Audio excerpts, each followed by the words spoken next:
Hello everyone, welcome to Target IAS. My name is Mahendra Kumar Ranjan and I have secured all India rank 80 in GATE 2016. हम लोग क्या पढ़ रहे हैं? Network theory पढ़ रहे हैं। ये नेटवर्क थ्योरी का 18th लेक्चर है। इससे पहले जो हम लेक्चर पढ़े थे 17th, उसमें क्या पढ़े थे? उसमें हमने देखा था कि टाइम कांस्टेंट कैसे निकालना है।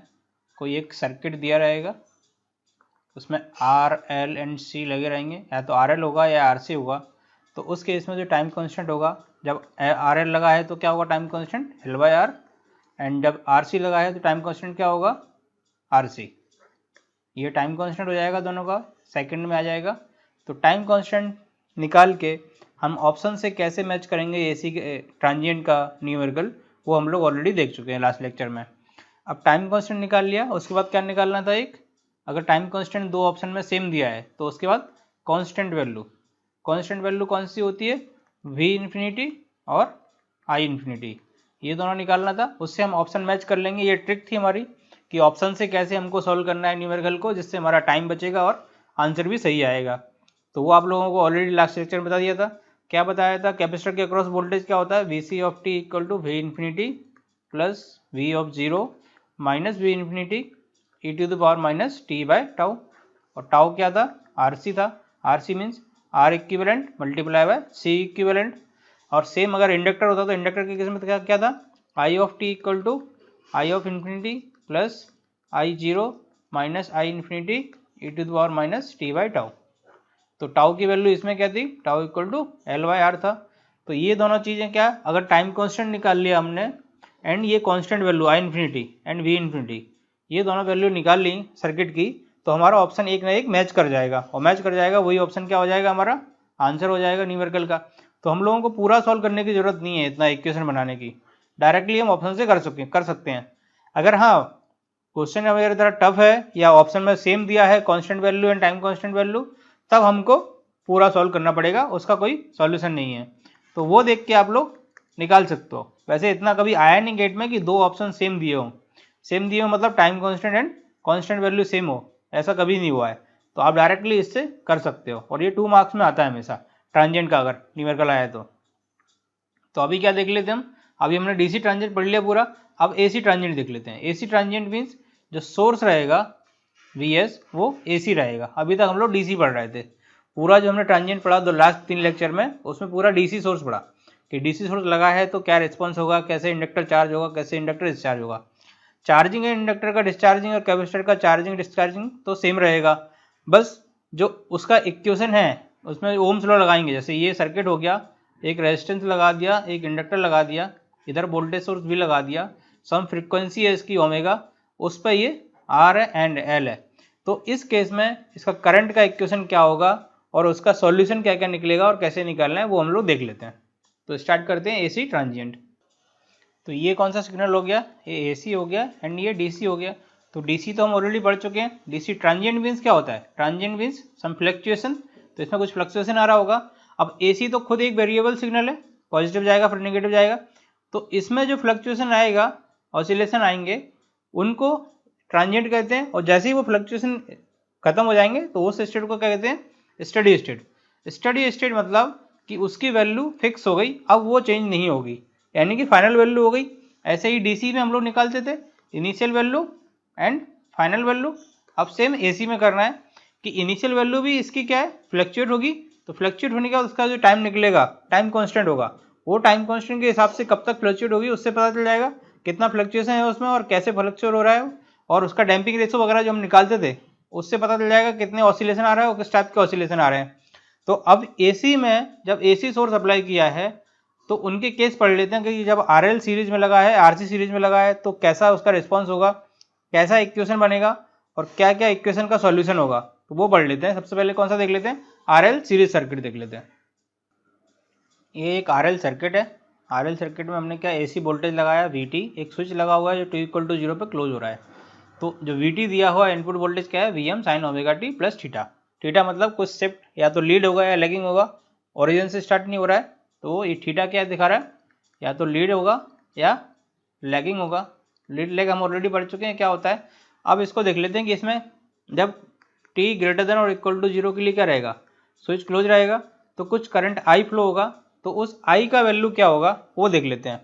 तो क्या होगा, इसके अक्रॉस करंट कितना आएगा, आई आर आएगा, प्लस इसके अक्रॉस करंट क्या होगा, L D I by D T equal to ये वोल्टेज V जो हम अप्लाई कर रहे हैं। अब ये क्या है, एक मेरी डिफरेंशियल इक्वेशन है, डिफरेंशियल इक्वेशन। डिफरेंशियल इक्वेशन का सॉल्यूशन क्या होता है, जो हमने मैथमेटिक्स में पढ़ा है कि इस इक्वेशन का सॉल्यूशन जो होगा वो क्या होगा, CF प्लस PI, ऑलरेडी पढ़ चुके हैं। CF मीन्स क्या होता है, CF क्या होता है, CF होता है मेरा ट्रांजिएंट रिस्पॉन्स या सोर्स फ्री रिस्पॉन्स और नेचुरल रिस्पॉन्स। CF को ये तीनों बोलते हैं, हम ये ऑलरेडी मैथ में पढ़ चुके हैं। एंड PI क्या होता है मेरा, स्टेडी स्टेट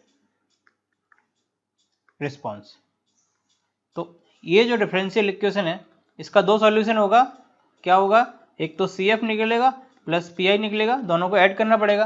तो सबसे पहले CF निकाल लेते हैं। CF क्या होता है, transient response, source free response और नेचुरल रिस्पॉन्स। तो इसको निकालने के लिए क्या करना पड़ेगा, सोर्स फ्री रिस्पॉन्स मतलब जो सोर्स दिया है उसको जीरो पुट करना पड़ेगा। तो ये क्या बन जाएगा, I R plus D I by D T. इस इक्वेशन को सॉल्व कर लेंगे, क्या निकलेगा आंसर। तो रिस्पॉन्स क्या होगा total, CF plus PI total response. अब इस इक्वेशन को अगर मैं R से डिवाइड कर दूं तो क्या हो जाएगा, R I plus L by R D I by D T equal to V by R, ये इक्वेशन बन जाएगी। अब CF निकालने के लिए क्या करना पड़ेगा, सोर्स फ्री रिस्पॉन्स है यानी कि सोर्स को जीरो करना पड़ेगा, V equal to zero put करना पड़ेगा। तो क्या हो जाएगा, I L by R D I by D T equal to zero. तो इसमें जो आएगा आई ऑफ टी का value, I of T equal to क्या हो जाएगा, इस इक्वेशन का क्या होगा formula, E to the power T by tau, tau मतलब क्या हो जाएगा, एल बाई आर। तो ये क्या हो गया, I of T equal to E to the power R T by L, ये इसका आ जाएगा और समथिंग ए कुछ इसका मैग्नीट्यूड आएगा। तो क्या होगा, E to the power minus of R T by L, ये क्या आ गया, सोर्स फ्री रिस्पॉन्स हो गया यानी कि ट्रांजिएंट रिस्पॉन्स हो गया। अब कौन सा रिस्पॉन्स निकालना है, PI निकालना है। PI means study state response.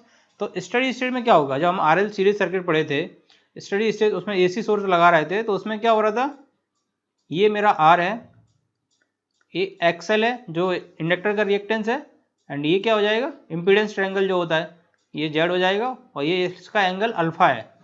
तो इसमें अल्फा इक्वल टू क्या हो जाएगा, tan inverse XL by R यानी कि alpha equal to tan inverse XL की वैल्यू क्या है, ओमेगा L बाय R। ये हो गया। L बाय R की वैल्यू क्या होती है, टाउ होती है, यानी कि alpha equal to tan inverse omega tau. ये आ गया अल्फा की वैल्यू। अब हम लोग क्या करते हैं, दोनों को इधर पुट कर देते हैं, ये वाली जो इक्वेशन आ रही थी इसमें। तो क्या इक्वेशन थी हमारा, आई ऑफ टी इक्वल टू क्या हो रहा था, CF प्लस PI। तो CF की वैल्यू ये है एंड PI की वैल्यू क्या है हो, तो आई of T equal to CF A to the power minus R T by L, और आर बाई एल क्या होता है, एल बाई आर होता है क्या, टाउ, प्लस इसकी वैल्यू क्या हो जाएगी, ये अल्फा आ गया मेरा। तो उसमें जो हमारा V था, V इक्वल टू क्या हो जाएगा, VM बाय क्या R आ रहा था, R sign omega T plus theta and क्या हो जाएगा अल्फा, तो ये माइनस अल्फा। ये समझ गए आप लोग, कहाँ से आया ये अल्फा, यहाँ से आया कि I इक्वल टू क्या हो जाएगा स्टडी स्टेट में, V बाय जेड हो जाएगा। जेड क्या रहेगा उसका, जो मेरा रेजिस्टेंस लगा था एंड इंडक्टर लगा था। तो जेड की वैल्यू क्या हो जाएगी, R प्लस जे एक्सएल। तो J, तो I इक्वल टू क्या हो जाएगा, V Z something angle zero, something angle क्या जो अल्फा रहेगा वो जो इम्पीडेंस ट्रायंगल से बन रहा था, यानी कि ये एक्सएल, ये आर, ये जेड। तो ये अल्फा जो होगा वो इन दोनों के बीच का एंगल होगा, कितना एंगल आ रहा है, तो ये पॉजिटिव में होगा। क्यों होगा पॉजिटिव में, क्योंकि इंडक्टर है एंड रेजिस्टेंस है, तो ये पॉजिटिव में आएगा। जब ऊपर जाएगा तो क्या हो जाएगा, नेगेटिव हो जाएगा, यानी कि V by V minus alpha, ये हो जाएगा I का वैल्यू। तो ये V क्या दिया था हमको, VM sine omega T plus theta, और माइनस अल्फा इधर से आ गया ये। तो टोटल रिस्पॉन्स क्या आ गया I का, ये आ गया। अब इसके केसेस पढ़ लेते हैं कि अल्फा कितना है, अगर ये वाला वैल्यू जीरो है, ट्रांजिएंट रिस्पॉन्स क्या होगा एंड स्टेडी स्पेस रिस्पॉन्स क्या होगा, वो हम लोग देख लेते हैं। तो ये जो इक्वेशन आई इसका क्या, ट्रांजिएंट रिस्पॉन्स CF हो गया ये, एंड ये क्या हो गया स्टेडी स्टेट रिस्पॉन्स। इन दोनों के केसेस पढ़ लेते हैं कि किस केस में क्या होगा। ये वाली वैल्यू समझ में आ गई ना, कहाँ से आई ये वाली वैल्यू, आई का वैल्यू। सी एफ वाला तो हम निकाल लिए, पी आई की वैल्यू कैसे निकाली एक बार और समझा देते। देखो क्या है कि इम्पीडेंस ट्रायंगल हमारा क्या बन रहा था, ये आर, ये एक्सएल एंड ये जेड। अब एक आर एंड एल ये रेजिस्टेंस इंडक्टर लगाया, इधर वोल्टेज सोर्स वी अप्लाई किया है, तो आई की वैल्यू क्या होगी, I equal to V by Z, और जेड क्या विथ एंगल, क्योंकि दोनों के बीच में कुछ एंगल है अल्फा, तो ये एंगल क्या रहेगा, अल्फा रहेगा। तो आई इक्वल टू क्या हो जाएगा, वी माइनस अल्फा, ऊपर चला जाएगा तो माइनस में, डिवाइडेड बाय जेड, तो ये आई हो गया। और वी ऑफ टी हमको कितना दिया था, V of T equal to V M sine omega T plus theta दिया था, तो इसकी जगह ये पुट कर दिया, तो क्या हो जाएगा, I equal to V M by Z, ये आ गया sine omega T plus theta, और ये जो एंगल है वो अंदर चला जाएगा माइनस अल्फा, तो यही तो ये वैल्यू है, ये क्या हो गया, पी आई हो गया, यहीं से तो ये निकला है। तो ये हम लोग ऑलरेडी निकाल चुके हैं और ये निकाल लिया, तो दोनों को ऐड कर देंगे, तो क्या आई इक्वल टू क्या था, C F plus P I, यानी कि total response equal to transient response plus steady state response, तो दोनों को ऐड कर दिया तो ये आ गया। अब ए की वैल्यू निकाल ली है, कैसे निकालेंगे वो अभी देख लेते हैं, ए की कैसे निकालेंगे। इसके अंदर जो एक सर्किट दिया था, इसके अंदर आई जीरो माइनस की वैल्यू क्या होगी, जीरो होगी, इंडक्टर के अक्रॉस क्यों होगी जीरो, क्योंकि स्विच क्या है, ओपन है, टी इक्वल टू जीरो पे क्लोज हो रहा है, तो आई जीरो माइनस की वैल्यू जीरो, तो आई जीरो प्लस की वैल्यू भी क्या होगी, जीरो ही होगी, क्योंकि उसको इंडक्टर को करंट सोर्स से रिप्लेस कर देंगे, तो ये वैल्यू इसमें पुट कर देंगे, ये वाली इक्वेशन आई है जो, तो क्या हो जाएगा, आई ऑफ टी की वैल्यू क्या आ गई, zero, a e to the power t, e to power zero हो जाएगा, क्योंकि टी की वैल्यू क्या, T equal to zero and i of T equal to zero put कर रहे हैं, तो ये जीरो, तो e to power zero plus v M by z. अब ये वाली वैल्यू क्या हो जाएगी, जीरो हो जाएगी, तो साइन थीटा माइनस अल्फा ये बचेगा, तो ये ई की पावर जीरो मतलब वन, ए इक्वल टू क्या आ जाएगा, minus V M by Z sine theta minus alpha, a की वैल्यू आ गई। अब इसमें पुट कर देंगे ए की वैल्यू, तो करंट की इक्वेशन क्या आ जाएगी, i of T equal to minus V M by Z sine theta minus alpha e to the power minus R T by l plus v M by two sine omega T plus theta minus alpha, ये final equation आ गई आई of T current की उसकी। अब क्या देख लेते हैं, अब देख लेते हैं कि ये मेरा कब, ये वाली इक्वेशन कब आई, जब we of T equal to क्या था, V M sine omega T plus alpha omega T plus theta था। अगर मेरा जो सोर्स है वो कॉस में हो जाए या कुछ टाइम से चेंज हो जाए, लैग लीड हो जाए, कुछ भी, तो क्या फ़र्क पड़ेगा उस पर करंट की इक्वेशन पे, वो देख लेते हैं। अब ये जो इक्वेशन आई है आई ऑफ टी की, इसमें transient free response, transient response कौन सा है, ये वाला है ट्रांजिएंट रिस्पॉन्स, ये क्या है सी एफ एंड ये क्या है पी आई। अब ट्रांजिएंट फ्री रिस्पॉन्स निकालने के लिए, transient free response, transient free response क्या हो गया, यानी कि इसकी वैल्यू जीरो हो जाए, यानी कि C F equal to zero हो जाए। तो सी एफ की वैल्यू जीरो कब होगी, क्या ये वाली वैल्यू जीरो होगी, वी एम बाई जेड, बिल्कुल नहीं होगी, V M by Z zero हो गई, मतलब कि हमने सोर्स ही अप्लाई नहीं किया, सोर्स, क्योंकि V of T equal to क्या है, V M sine omega T, V M की वैल्यू जीरो हो गई, मतलब वी ऑफ टी की वैल्यू जीरो हो गई, तो ये वाली वैल्यू कभी जीरो नहीं होगी। क्या इसकी वैल्यू जीरो होगी, नहीं होगी, क्यों नहीं होगी, क्योंकि इन्फिनिटी पे तो हम जान रहे हैं, जीरो पुट करेंगे, जीरो पुट करेंगे तो क्या वन आएगा, तो किसकी, इसकी वैल्यू जीरो होगी, और इसकी, तो यानी कि साइन थीटा माइनस अल्फा की वैल्यू जीरो होनी चाहिए, तब ये ट्रांजिएंट फ्री रिस्पॉन्स पर लेगा।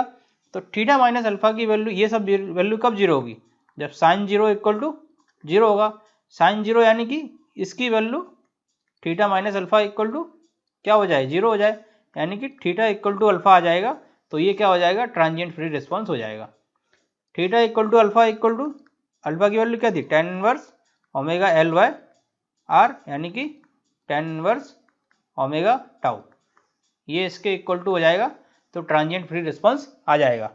तो ये हमारा क्या समझ में आ गया, और हम लोगों को न्यूमेरिकल में ट्रांजिएंट में यही पूछता है कि ट्रांजिएंट फ्री रिस्पॉन्स कब निकलेगा और किस वैल्यू पे आएगा, अल्फा या थीटा की, तो वो हम लोगों को इससे निकालना है, टेन इनवर्स ओमेगा टाउ, ये रख देंगे, तो इसमें वो वैल्यू आ जाएगी थीटा की या अल्फा की, जिससे मेरा ट्रांजिएंट फ्री रिस्पॉन्स आ जाएगा। अब ये तो कब आया, जब मेरा v of T equal to क्या था, Vm sine omega T plus alpha.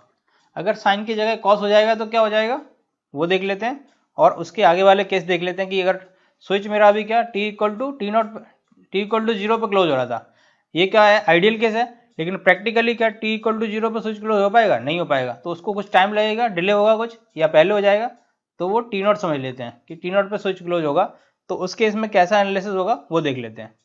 आपको याद करने की जरूरत नहीं है, ना ही ड्राइव करने की जरूरत है, ये तो केवल आपको समझाने के लिए पढ़ा रहे हैं, आपको उसके आगे एक ट्रिक बताएंगे कि क्या करना है और क्या नहीं करना है। अब सेकंड केस में क्या ले रहा है, इसमें क्या था v of T equal to V M sine omega T.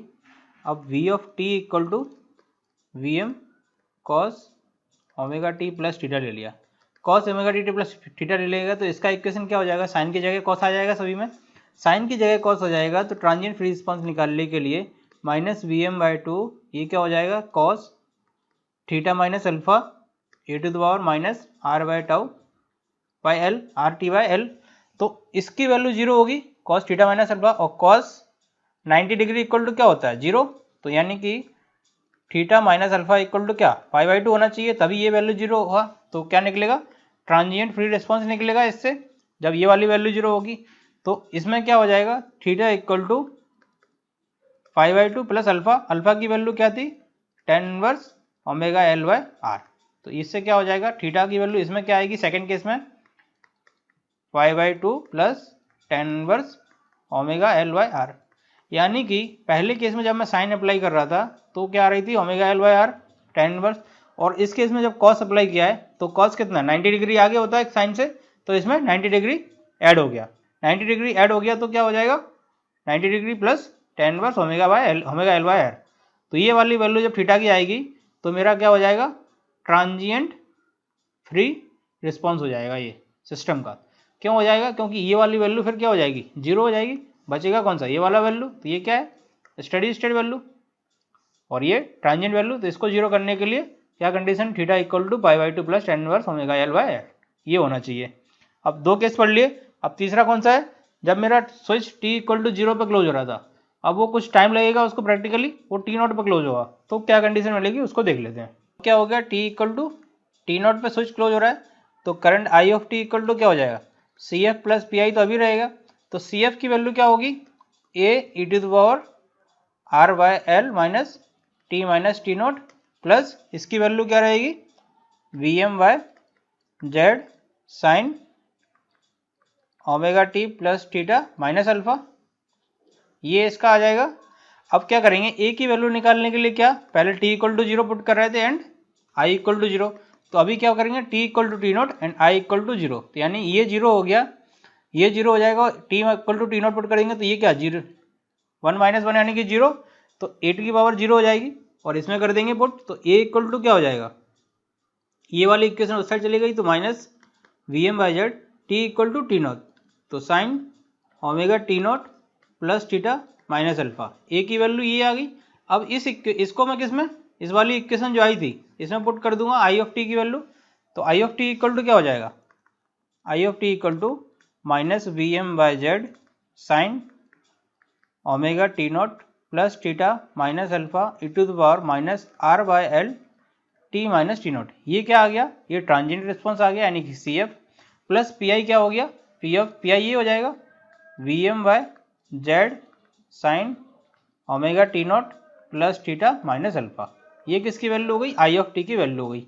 अब इसमें ट्रांजिएंट फ्री रिस्पॉन्स निकालने के लिए क्या करना पड़ेगा, इस वाली सी एफ को इक्वल टू जीरो करना पड़ेगा, और सी एफ जीरो कब होगा जब ये साइन के अंदर की वैल्यू जीरो होगी, वो कब जीरो होगी जब sine theta equal to zero होगा, तो थीटा इक्वल टू जीरो होगा तभी साइन जीरो होगा, यानी कि omega T naught plus theta minus alpha equal to zero होगा, तो इसमें क्या हो जाएगा omega T not equal to alpha minus theta ये आ जाएगा, और अल्फा की वैल्यू क्या है tan inverse omega L by R, ये पुट कर देंगे तो इससे ओमेगा टी नॉट की वैल्यू आ जाएगी, यानी कि इसको जीरो करने के बाद क्या आया omega T naught plus theta minus alpha equal to zero, तो omega T not equal to क्या आ जाएगा अल्फा माइनस थीटा इस साइड ले जाएंगे, तो omega T not equal to tan inverse omega L by are minus theta, ये क्या आ गया ये ओमेगा टी नॉट आ गया।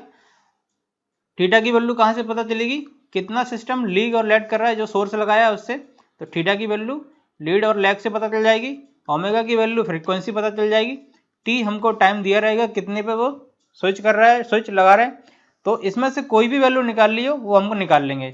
तो कब होगा स्टडी स्टेट रिस्पॉन्स, जो ट्रांजिएंट रिस्पॉन्स मेरा जीरो कब होगा, जब ये कंडीशन सेटिस्फाई करेगी, यानी कि omega T not equal to tan inverse omega L by R minus theta. अगर ये सेटिस्फाई कर गया तो वो रिस्पॉन्स जो होगा वो ट्रांजिएंट फ्री रिस्पॉन्स होगा। ट्रांजिएंट फ्री रिस्पॉन्स होगा मतलब उसका सी एफ जीरो हो जाएगा। सी एफ जीरो कब होगा, जब omega T not equal to ये हो जाएगा। अभी ये क्या था, T equal to T not पर स्विच किया, अभी इसी में पहले क्या साइन लगाया था, अब अगर कॉस लगा देंगे तो ओमेगा टी नॉट की वैल्यू जो होगी प्लस पाई बाई टू हो जाएगी, 90 डिग्री ऐड हो जाएगा, क्योंकि ये हम ऑलरेडी सेकंड केस में पढ़ चुके हैं कि जब भी हम कॉस लगाएंगे तो जो थीटा एंगल है वो 90 डिग्री से शिफ्ट कर जाएगा, तो इसमें 90 डिग्री आ जाएगा ये वाला। बस, तो ये चारों केस हो गए। अभी आपको ट्रिक बता देते हैं कि आप लोगों को क्या करना है, इतना सब कैलकुलेट करने की जरूरत नहीं है। आप लोगों को 4 इक्वेशन मिल जाएंगी, उनको बस दो इक्वेशन को आप याद कर लो, केस 1 एंड केस 3 अभी बता देते हैं आपको, उससे आपके सारे न्यूमेरिकल एसी के सॉल्व हो जाएंगे। अब ये आपको ट्रिक है, क्या है, condition for transient free response. Transient free response ये आरएल है एंड ये आरसी के केस में है और ये जनरल है, यानी कि जब मेरा source VT V M sine omega T plus theta and ये स्विच का कंडीशन है, यानी कि ये क्या अप्लाई किया है, V of T equal to V M sine omega T, ये सोर्स में अप्लाई किया है एंड ये टी इक्वल टू जीरो मतलब स्विच कितने पे, टी इक्वल टू जीरो पर क्लोज हो रहा है। तो उस केस में जो थीटा होगा वो क्या होगा, theta equal to tan inverse omega L by R, यानी कि theta equal to alpha equal to this value and omega L by R क्या होता है, टाउ होता है, तो ओमेगा टाउ हो गया। और थीटा इसके केस में क्या होगा, आरसी के केस में ओमेगा टाउ होगा, और टाउ की वैल्यू आरसी के केस में होती है आरसी, और आरएल के केस में tau equal to L by R. तो ये दोनों हो गया आपका। अगर input voltage omega T plus theta है और टी इक्वल टू जीरो पर स्विच क्लोज हो रहा है, तो क्या हो जाएगा, ये सेम रहेगा, 90 डिग्री ऐड हो जाएगा, इसमें भी 90 डिग्री हो गया, इसमें भी 90 डिग्री हो गया, और इसमें क्या हो गया, v m equal to v of T equal to V M sine omega t, और T equal to T not पर स्विच क्या हो रहा है, क्लोज हो रहा है। तो t equal to T not पर स्विच क्लोज हो रहा है, तो ओमेगा टी नॉट की वैल्यू क्या हो जाएगी, ये आ जाएगा। अगर आपने ये थर्ड इक्वेशन याद कर ली, थर्ड क्या है, omega T nought V of T equal to sine omega T plus theta, तो थीटा इक्वल टू क्या हो गया, अगर मैं इसमें T equal to zero put कर दूंगा तो ये जीरो हो जाएगा पूरा, तो theta equal to tan inverse omega L by R, यानी कि ये वाली इक्वेशन सेम हो गई फर्स्ट एंड थर्ड।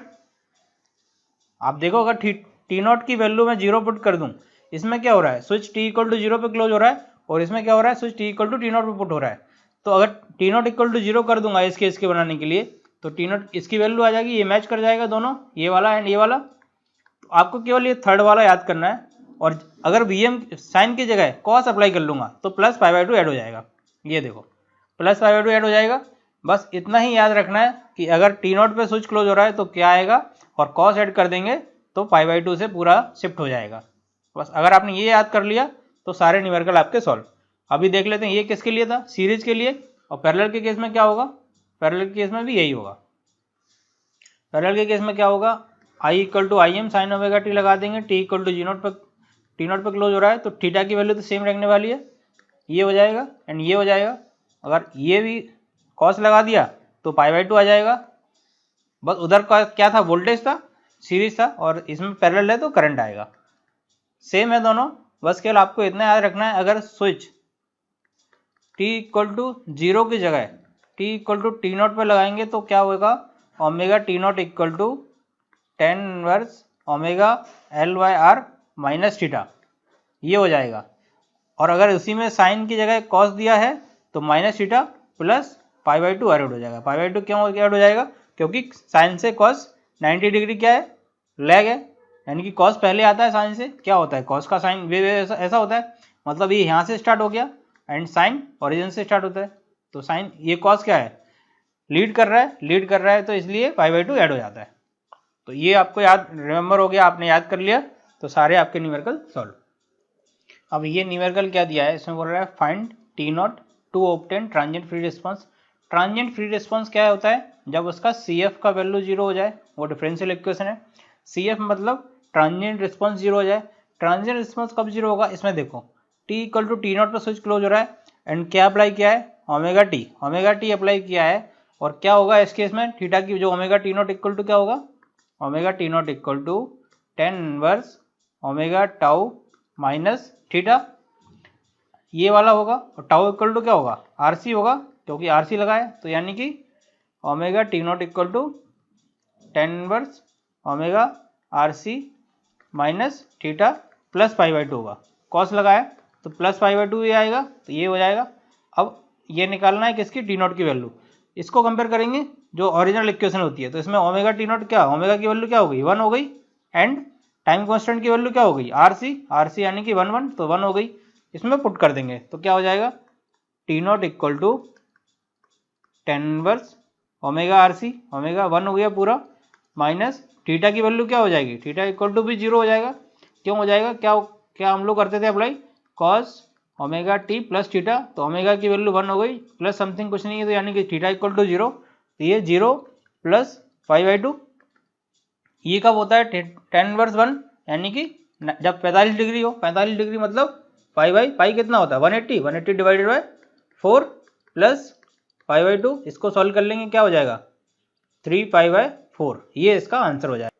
अगर सेकंड में पूछा है तो क्या कर देंगे, 3 मल्टीप्लाई 22 4 मल्टीप्लाई 7, पाई की वैल्यू क्या होती है 22/7, तो इससे आंसर आएगा आपका 2.356 सेकंड, तो ये ओमेगा टी नॉट की वैल्यू आ गई, यानी कि 2.356 सेकंड पे स्विच क्या होगा, स्विच क्लोज होगा किस टाइम पे, T not equal to 2.356 second पे, ये इसका वैल्यू निकालना पड़ता है। यही आते हैं न्यूमेरिकल एसी ट्रांजिएंट से कि ट्रांजिएंट फ्री रिस्पांस निकालने के लिए किस टाइम पे स्विच क्लोज होगा, अगर स्विच इसलिए में क्लोज हो रहा है तो थीटा की वैल्यू क्या होगी, थीटा की वैल्यू दी है तो फ्रीक्वेंसी पूछ लेगा, फ्रीक्वेंसी क्या होगी, या टाइम कांस्टेंट पूछ लेगा, कुछ भी एक चीज पूछ सकता है उसमें।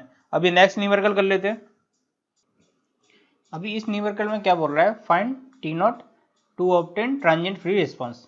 ट्रांजिएंट फ्री रिस्पांस अब क्या लगाया है, साइन लगाया and T equal to T nought पे स्विच क्लोज हो रहा है, टी नॉट पे स्विच क्लोज हो रहा है तो क्या हो जाएगा, omega T not equal to tan inverse omega L by are minus alpha minus theta जो क्या रहेगा गिवन रहेगा, अल्फा की वैल्यू तो ये हो गई, और साइन लगा है तो पाई बाई टू ऐड करने की जरूरत नहीं है, तो ये क्या हो गया, ओमेगा की वैल्यू कितनी है, ओमेगा इक्वल टू क्या होता है 2 पाई एफ, तो ओमेगा इक्वल टू एफ की वैल्यू कितनी है 50, 2 पाई मल्टीप्लाई बाय 50, यानी कि ओमेगा इक्वल टू 100 पाई आ गया, तो 100 pi into T not, ten inverse omega की वैल्यू कितनी है 100 पाई, एल की वैल्यू कितनी है 0.01 डिवाइडेड बाय 5 माइनस थीटा, अब थीटा की वैल्यू कितनी है, थीटा ओमेगा टी क्या होता है, थीटा क्या होता है साइन ओमेगा टी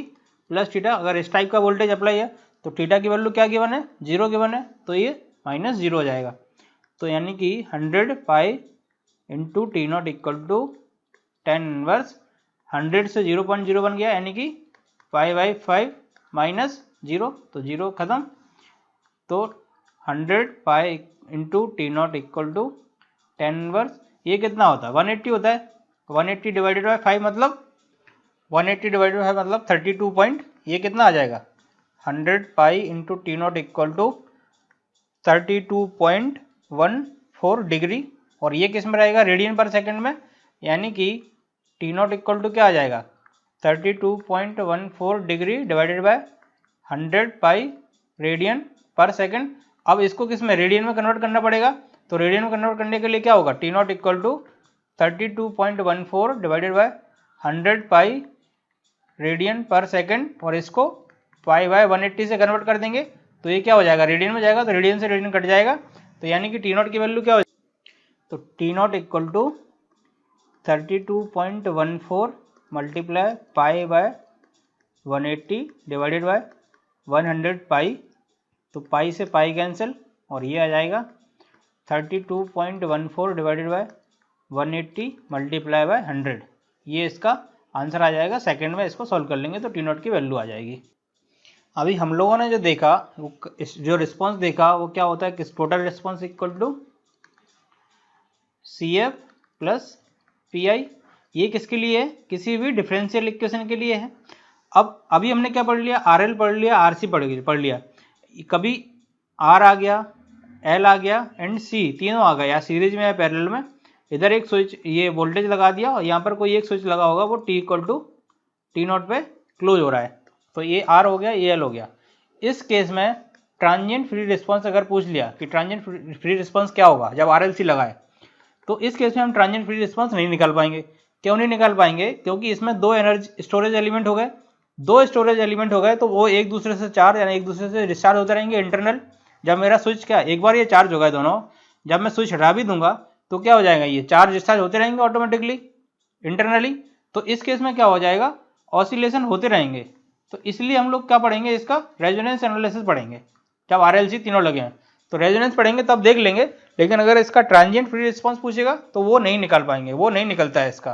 तो एसी ट्रांजिएंट का क्या ड्रॉबैक है, जब आरएल आरसी अलग अलग लगे हैं तब हम कर लेंगे, लेकिन अगर तीनों एक साथ लग गए तो उसमें ट्रांजिएंट फ्री रिस्पॉन्स नहीं निकलेगा।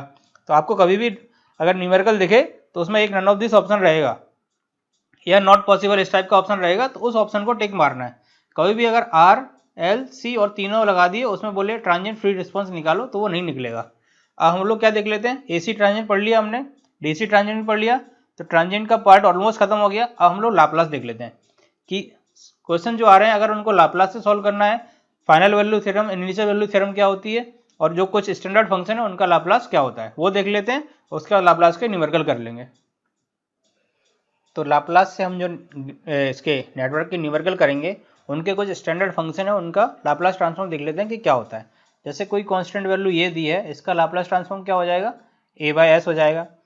ये स्टैंडर्ड है, e to the power at दिया है, इसका लाप्लास ट्रांसफॉर्म क्या हो जाएगा, 1 अपॉन एस माइनस ए।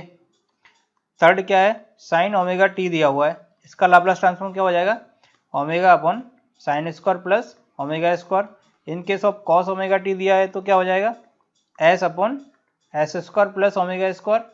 ये चार हो गए, और इसके अलावा अगर e to the power A t sine omega t दे दिया तो क्या हो जाएगा, ओमेगा ए से शिफ्ट हो जाएगा, यानी कि एस माइनस ए का स्क्वायर प्लस ओमेगा स्क्वायर। ये हो जाएगा sine omega T into E T to power A T. अगर e to the power minus A T cos omega T कर देगा तो ये माइनस है, तो उतने से शिफ्ट हो जाएगा, यानी कि s plus omega divided by s plus omega का square plus omega square. Cos का क्या था, कॉस ये था, तो ए से शिफ्ट हो गया, तो एस प्लस ये रहेगा, ये सॉरी है ना, ओमेगा लिख दिया था पहले, उसकी जगह ये रहेगा एस प्लस ए का स्क्वायर एस प्लस ए।